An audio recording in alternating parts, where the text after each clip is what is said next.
Okay, so we talked about TL duties, and one of them was technical responsibilities. Now we are going to start jumping into team productivity, which I think most TLs kind of pay the least attention to. Second least attention to in their early stages of being a TL. So this is going to be a very crucial part of how a TL delivers, right? And that's the primary objective for you as a TL. You want to deliver, right? And you want to ensure that the team is producing deliveries at a good rate, at a rate that is acceptable, at a rate that is expected. And this is a very long process. We are talking about a process which spans pretty much the whole length of a project.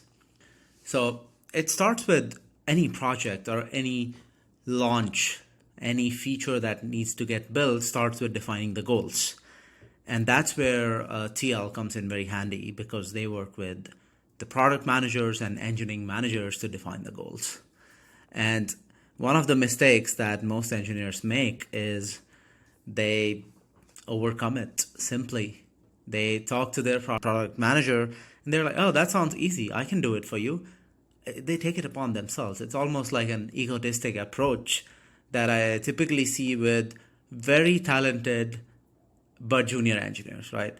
So as a TL, it's your role to pacify, to set the right expectations. And one thing which you have often heard is that it's better to under promise and over deliver than the other way around, because it gets in the way of trust when you promise something and it does not get delivered. Similarly, in the early stages of a project, you will also work with engineering managers to figure out staffing. And this is the part where you first influence product to shape their decisions in a way. And one way of doing that is you contribute with specifying how much it takes to do something.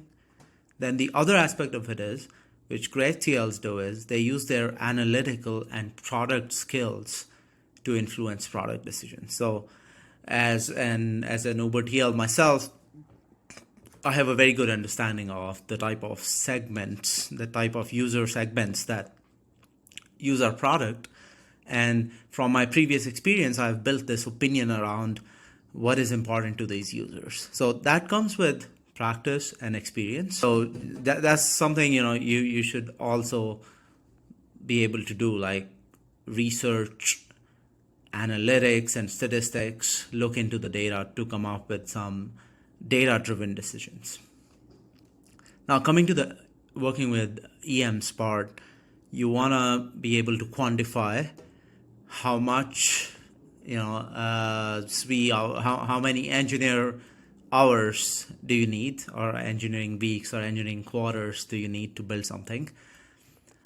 Then the other part where I think TLs sometimes need to do is carve out the pieces. So if you think from an EM's perspective, they have reports that want to get promoted.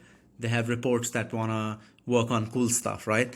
And they have various reports at various career stages. So based on their team's needs, you might have to carve out pieces within the overarching project that will help the EM's reports get promoted. And that is a hard part, right? Like that is where you are defining specific working areas for these engineers that, hey, yeah, you have an L5 report, a senior report. We can give them responsibility of delivering this, certain CUJ, like a critical user journey end to end. They will get to lead 3 other junior engineers. And this is a good complexity project. So sometimes you have to also sell these sub problems to EMs so that they feel excited and they contribute their best resources to it. And so we are starting to get into you having that judgment of what gets people promoted.